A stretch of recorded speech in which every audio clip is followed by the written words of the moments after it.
Hi hello welcome to Aruna Madhuri channel. అందరికీ కూడా Sankranti శుభాకాంక్షలండి.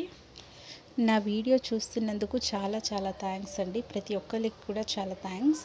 So చూస్తున్నారు కదా, నేనైతే రేగిపళ్ళు, అక్షంతలు, గులాబీలు, చామంతి పూలు కూడా వేసేసుకున్నాను. అలాగే 9 కాయిన్స్ కూడా వేసుకుంటున్నాను. సో నేనైతే ఇలా చేస్తున్నాను. మీ ఊర్లో మీరు ఎలా చేస్తారో నాకు కామెంట్ బాక్స్లో కామెంట్ చేయండి. నాకు కూడా పెద్దగా తెలీదు, నాకు తెలిసిన విధంగా మాత్రం చేస్తున్నాను.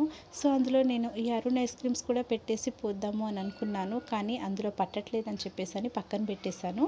సో 9 కాయిన్స్, పువ్వులు, అక్షంతలు, రేగిపళ్ళు వేసేసుకుని పిల్లలకైతే బొట్టు పెట్టేస్తున్నాను. ఫస్ట్ బొట్టు పెట్టిన తర్వాతే మనం అన్నీ స్టార్ట్ చేయాలి కాబట్టి బొట్టు, గంధం అయితే పెట్టేస్తున్నాను. సో చూస్తున్నారు కదా, గంధం అయితే పెట్టేశాను. సో మా ముగ్గురు పిల్లలకి పింక్ కలర్ డ్రెస్సెసే తీసుకున్నాను అనమాట. ఒక్కోసారి ఎప్పుడైనా ఒకసారి ఇలా తీసుకుంటాను, ప్రతిసారి అయితే సేమ్ కలర్స్ తీసుకోను. ఎందుకంటే ఒక పాపకి నచ్చుతుంది, ఒక పాపకి నచ్చదు కాబట్టి నేను సేమ్ కలర్స్ తీసుకోను. సో ఈ ఫ్రంట్ కూర్చున్న అమ్మాయి మా పెద్ద అమ్మాయి, లాస్ట్లో కూర్చున్న అమ్మాయి సెకండ్ అమ్మాయి, మిడిల్లో కూర్చున్న అమ్మాయి థర్డ్ అమ్మాయి. సో నేను మా వారైతే బొట్లు పెట్టేసుకుంటున్నాము. బొట్లు పెట్టేసుకుని అప్పుడు భోగిపళ్ళు పోస్తామన్నమాట. మా వారు నా చేయి పట్టుకున్నారు.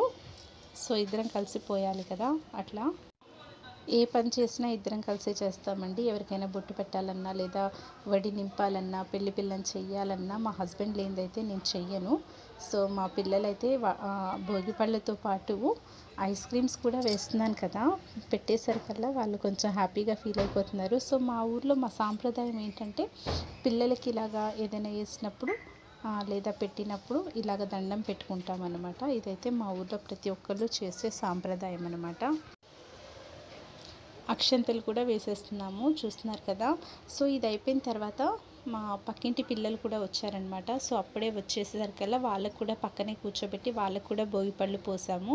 సో చూస్తున్నారు కదా, నాకైతే పిల్లలందరినీ ఇలా కూర్చోబెట్టి ఏదైనా చెయ్యాలి అని అంటే నాకు చాలా ఇష్టం. మా పిల్లలు కూడా హ్యాపీగా ఫీల్ అవుతున్నారు. మా పెద్దమ్మాయి కూడా బాగా నవ్వుతుందనమాట. ఈ ఫస్ట్లో ఇంకా లాస్ట్లో కూర్చున్న పిల్లలిద్దరూ పక్కింట్లో పిల్లలు. మా వారికి, మా పిల్లలకి, మళ్ళీ ఇంకా వచ్చిన పిల్లలకి అందరికీ కూడా ప్రసాదం అయితే చేసి పెడుతున్నాను. భోగి రోజు మాకు పరమాన్నం చేసుకోవడం అలవాటు. సో అందరికీ కూడా చేసి పెట్టేశాను అనమాట. చూస్తున్నారు కదా, నా వీడియో కనుక మీకు నచ్చినట్లయితే లైక్ చేయండి, షేర్ చేయండి, సబ్స్క్రైబ్ చేయండి. అండ్ మీరు ఎలా చేసుకుంటారో